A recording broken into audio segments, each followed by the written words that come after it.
was just like taking candy from a baby, played by the orchestra. And now, ladies and gentlemen, without further ado, we bring you our modest, unassuming master of ceremonies, a man who is never too busy to say hello. Hello. Jack Benny.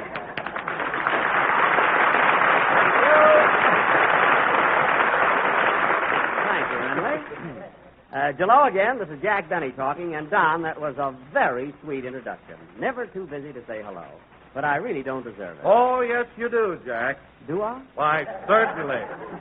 Whether it's the humble newsboy on the corner or a taxi driver or an urchin with a shoeshine box, Jack Benny always stops. And a smile steals across his face as he says, "Hiya, pal." How are things going? Oh, pardon me, Don. I was carried away. But let me ask you something, Don. Why shouldn't I go out of my way to be courteous and friendly? We're all human beings. We're all people. Say, after all, what am I? You know what I said at rehearsal? Hell. I'm not talking to you. Anyway, Don, I'm just the down-to-earth type that gets along with everybody. You know the little old lady that sells flowers right outside the studio? You mean the one on the corner here? Yeah. See, I've stopped and talked to her now every Sunday for 3 years. Hello, little lady, I say. And she says, "I told you 1,000 times I'm not going out with you." Phil, if you can't be sentimental, stay out of this. You know, Don, whenever I pass this little flower lady, a tear comes to my eye. And I can't help but think that she's somebody's mother. Yes, and perhaps that somebody can well afford to take care of her. You're probably right, Don. Gee, I wonder whose mother she is, anyway. She's mine. Now, cut that out! You're lying, Phil, because I happen to know that your mother is Cigarette Girl at the Wilshire Bowl.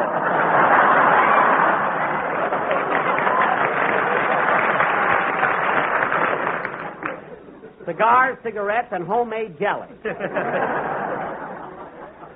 So pipe down. Well, you wouldn't get away with this muchy stuff if Mary was here. Oh, yes, I would. By the way, Jack, how is Mary? Is she feeling better? Well, she had a pretty bad cold, Don, but she's much improved.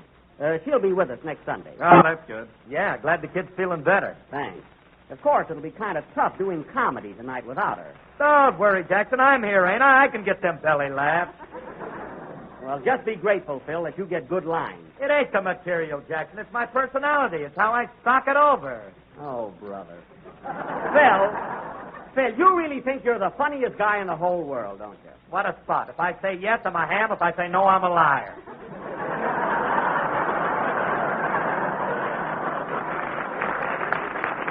You're both if I ever saw one. Say, Dennis. Yes, please?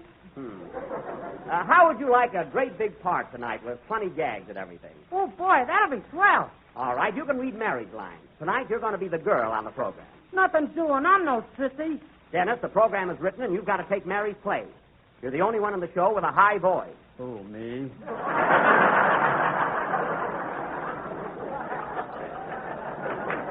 Dennis.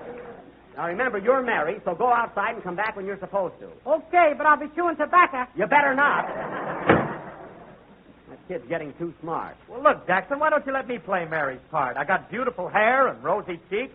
Oh, fine. He's got a few broken veins there, and he calls it rosy cheeks.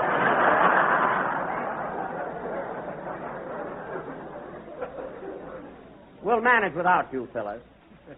Well, let's get on with the show. Say, Don, Mary seems to be a little bit late today. I wonder where she is. Mary? I saw her out in the hall just a few minutes ago. Oh, you know, Don, she's so excited. She's been shopping all week, and she's...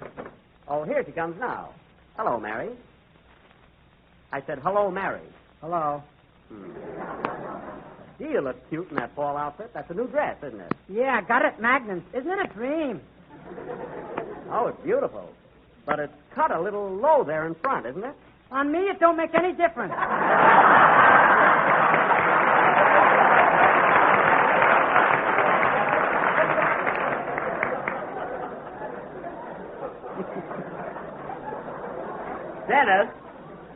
Dennis, read the lines that are in the script. Well, you're not going to make a monkey out of me.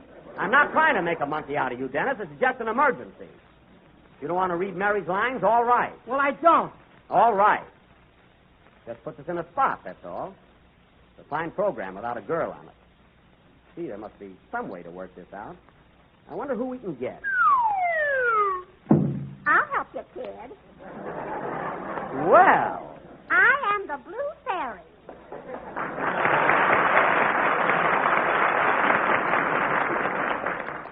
That's a very sweet offer, Blue Fairy, but I'm afraid you won't do. You're too fat for Miss Livingston. Oh. Well, if Don Wilson ever gets sick, let me know. We will. We will, yeah. And now I will fly away, back to my home in the clouds. Goodbye. Goodbye. Give me a push, will you? Okay. Gee, look at her go. Out the window. Over Vine Street. Over Beverly Boulevard. Over the La Brea Pit.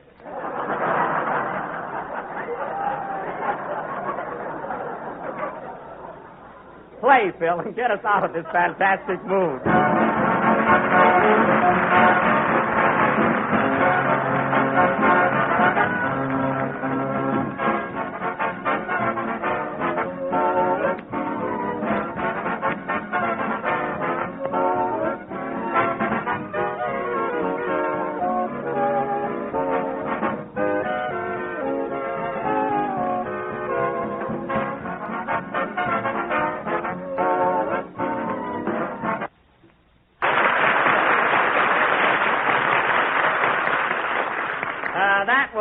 That's for Me, played by Phil Harris and his Waldorf Astoria Ensemble.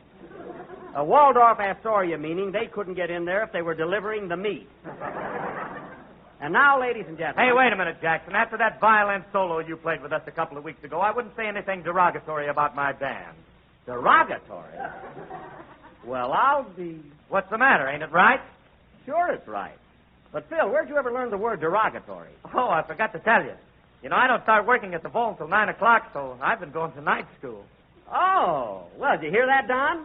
Phil goes to night school. Well, congratulations, Phil. How are you getting along? Very good, very good. So you guys don't have to get derogatory.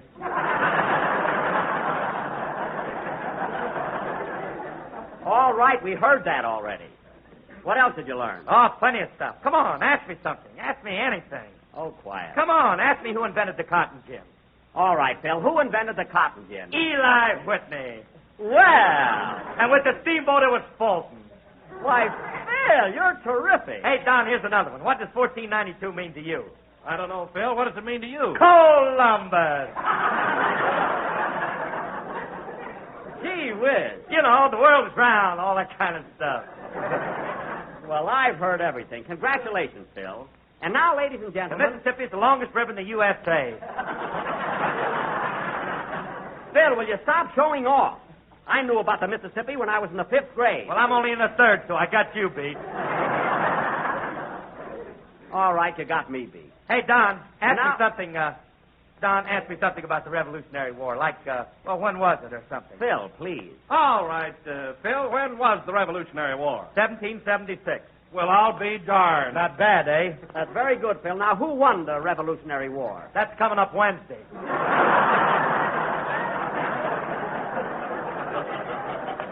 Gee, I'll bet you can hardly wait. Now, look, Phil, we're all very happy to know that you're trying to improve what mentality you have. But there are more important things to talk about, aren't there, Don? Yes, there are, Jack. Ladies and gentlemen, night school is one of the greatest institutions that flourish in this country today. What? It gives thousands of people the opportunity to improve themselves in the field of education. What's that for? So, if you're one of the many who attend night school, instead of bringing an apple to the teacher, why not bring her a package of tempting and appetizing Jell-O? Well, it's about time. It is not only economical and easy to make, but comes in 6 delicious flavors.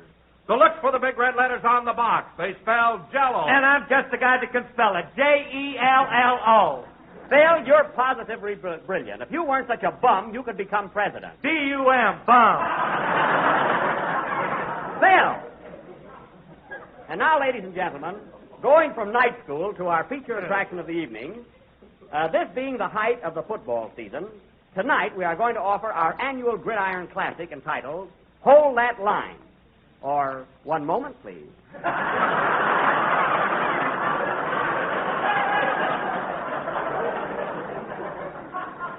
Now, once again, I will play the part of Coach Flash Benny of Flatfoot College. Now, Phil, you, Don, and Dennis will be the players. And your orchestra boys can be the cheering section. Well, why don't you use some of my boys on the team? They're all athletes. Phil, shooting pool and pulling cork are not considered American sports. They'll stay in the cheering section. When did you hear their cheers? Phil, if I hear one bird that isn't a swallow returning to Capistrano, watch out. Now, let's see. We're still short of actors, so I sent for Rochester. Where is he? There he is, Jack, talking to Dennis Day. Oh, that's right. Hey, Rochester. Yes, please? Now, Rochester, we're short of actors tonight, so I want you to play a part in our football sketch. Okay, give me the ball. Now, wait a minute. You're not going to play on the team. You're going to be the water boy. That's a little bit derogatory, ain't it?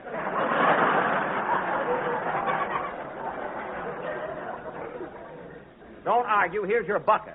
You've got a very important part. Important? Yes. Boss, the only man that ever got famous with a bucket was Old Man Mose. Never mind. And he had to kick it. Now, Rochester, look at it this way. Who's one of the most valuable members of a football squad? The water boy. Uh-huh. Whenever a player is injured, who rushes out with a cold drink for him? The water boy. Uh-huh. And whenever a sensational play is made and the crowd stands up and cheers, who are they cheering? Okay, give me the bucket.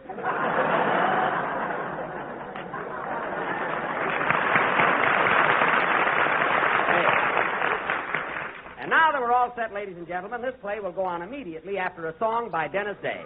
What's it going to be, Dennis? Well, Mr. Benny, this being Navy Day, I'm going to sing a special arrangement of a brand new number called He's My Uncle. Swell, go ahead. Hey, Jackson, I just thought of something. We still haven't got enough actors for a football team. Gee, that's right. Well, we'll just have to get along, Phil. What else can we do? I'm available, kid. Now, look, Blue Fairy, I'm afraid you can't help us. All right, then I'll fly away. Goodbye. Goodbye. Ah, there she goes. Out the window. Back to the fleecy clouds. Back to the sky of gossamer blue. Back to the Plaza Hotel. Sing, Dennis.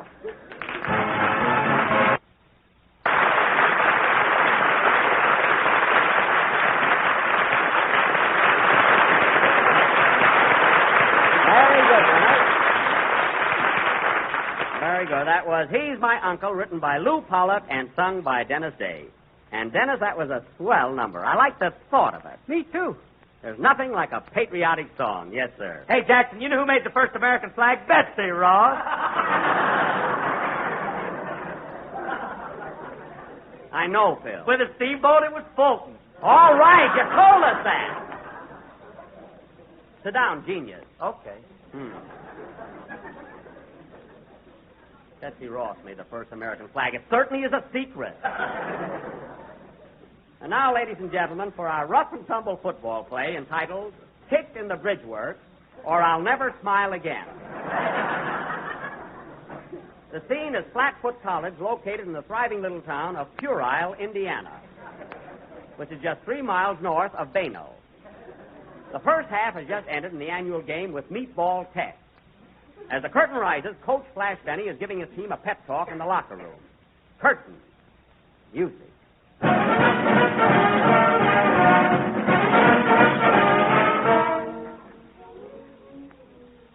Now, listen, men. We're in a tough spot. The last half is about to start, and we're behind 98-7. But we still got a chance to beat them. The game isn't over yet. Let's hear some of that Flatfoot spirit. That's the stuff.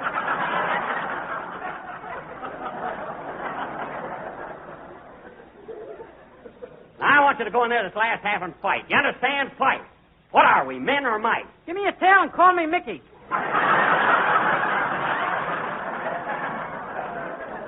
I'll give you a Mickey. Now, listen, men. In the first half, Meatball had things their own way. But in this next half, Flatfoot's going to walk all over Meatball. Sounds messy, doesn't it? And you, Harris, you're supposed to be a football player, an All-American. Why, during the first quarter, you played like a dope. D-O-P, dope.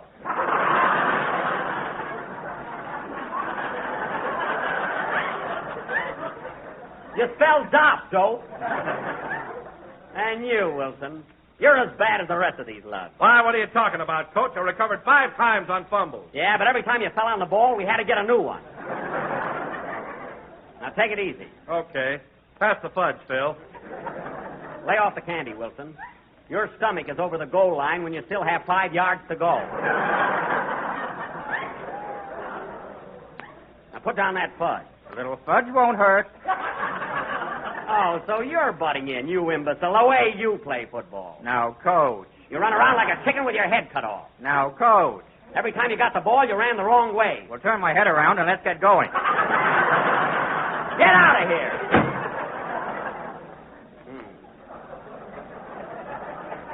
Now, listen, men, in this next half, I want you all to... Hey, water boy, what are you putting in that bucket? A little lemon juice, that's all. Lemon juice, eh? Lemon juice in the water. Yeah, that goes with the sugar. Oh, lemon juice and sugar. I suppose that's lemonade. Lemonade, that's it. I see. You didn't put anything else in the bucket, did you? No, sir. Mm-hmm. Well, let me have a glass of that lemonade. Don't take more than one. I thought so. Lemon juice, sugar, cracked eye. Rochester, are you mixing Tom Collinses in that bucket? It ain't pancake batter.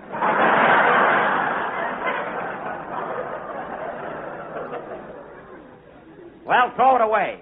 Pour it out the window. Okay, that grass is sure going to grow out there. Never mind about the grass. Now, men, it's almost time for the second half, and we're going to win. You can count on us, Coach. I'm not counting on any one of you. I got a new player coming into the game, and he'll show you what football really is. I've heard a lot about this boy, and they tell me he's a sensation. A new player, huh? Yeah. Come on in, Butch. Hello, Spencer.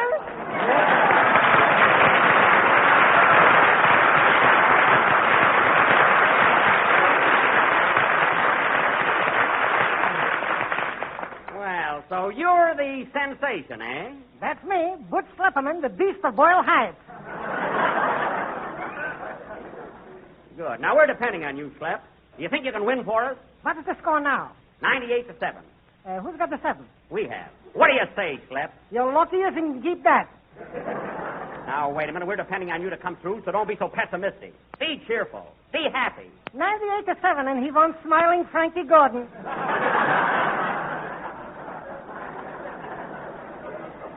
Never mind. Just get in there and fight, that's all. What position do you play? I'm a tailor. All right, you can be left Taylor. Now, come on, men. I'm going to play in the game myself this last half, and Flatfoot is going to win, or my name ain't.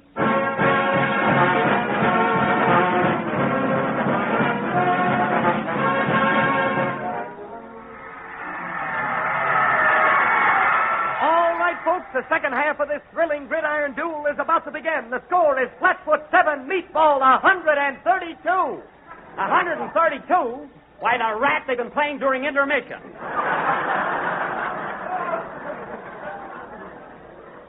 Come on, men, we'll show them. Meatball is already on the field, and here comes Flash Benny and his Flatfoot team. Hi, Apple. Flash Benny is going into the game himself. What an ovation he gets from the Flatfoot cheering section. He's never too busy to say hello, to say hello, to say hello. He's never too busy to say hello. No.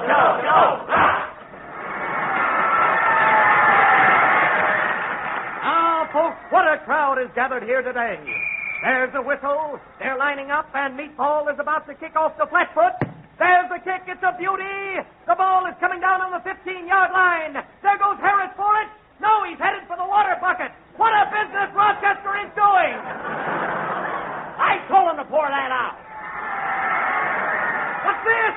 Butch Slipperman, the sensational new player, gets the ball. He's hit hard, and the ball is on Flatfoot's own 10-yard line. Slipperman, are you hurt? Slep, say something. With the steamboat, it was Fulton.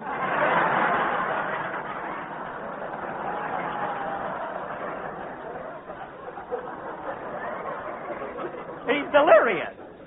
Oh, Slipperman was knocked out on the first play, and they're carrying him off the field. But that boy is a sensation. Sensation why he was knocked out in the first play. He's alive, ain't he? Never mind. All right, men. We've only got 90 yards to go. I'll carry the ball around left end. Why don't you run around my end, Flash? I did that in the last game and wound up in Laguna. Now, come on. Signal. 72. 23. Hey. The ball is snapped to Flash Benny, and there he goes. Look at that boy run. Look at him go. No wonder they call him Flash. They finally tackle him, folks, and he's down. Benny lost 8 yards on that play. Darn it. Well, men, I'm afraid it's hopeless. 98 yards to go, and we can't gain an inch. What are we going to do? What are we going to do? Well, here she is again. Let me carry the ball, kid. You? Listen, Blue Fairy. Football is a man's game. And those guys will kick you all over the field. Well, at my age, I can't be choosy. All right, then. You take Dennis Day's place. Come on, fellas. Line up. That's what is lining up, folks. But there's been a substitution. Dennis Day has been replaced by the Goodyear Blimp. That's the Blue Fairy. Well, how can I tell from here? All right. All right, Blue Fairy. I'll take the ball and lateral it. The rest is up to you. Don't worry. I'll beat him, Daddy. 8 to the bar. Good. Signal. 33. 45. Hey. Benny receives the ball. He laterals to the Blue Fairy, and she takes off. And she's flying down the field. Listen to that crowd cheer.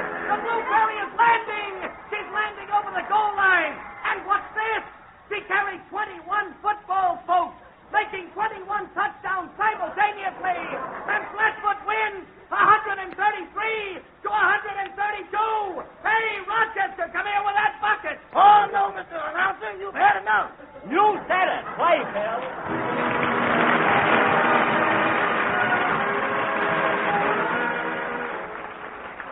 October, ladies and gentlemen, is the month of apples. Winesap, Spitzenberg, Baldwin's, McIntosh, and all the rest of those ruddy-cheeked favorites. And just to celebrate the occasion, here we come with a grand Jell-O and apple dessert. It's really something special, a swell autumn day treat, and you can have it all ready and on the table in no time at all. Simply make up a package of lemon Jell-O according to the directions on the box. Chill until slightly thickened and fold in 1 medium red apple cubed. Then mold and serve as a bright, tangy dessert or salad. The tempting flavor of this delicious combination is something you just have to taste yourself to appreciate. So tomorrow for dinner, enjoy this mellow October dessert, crisp, juicy apples embedded in a glistening mold of rich, golden lemon Jell-O.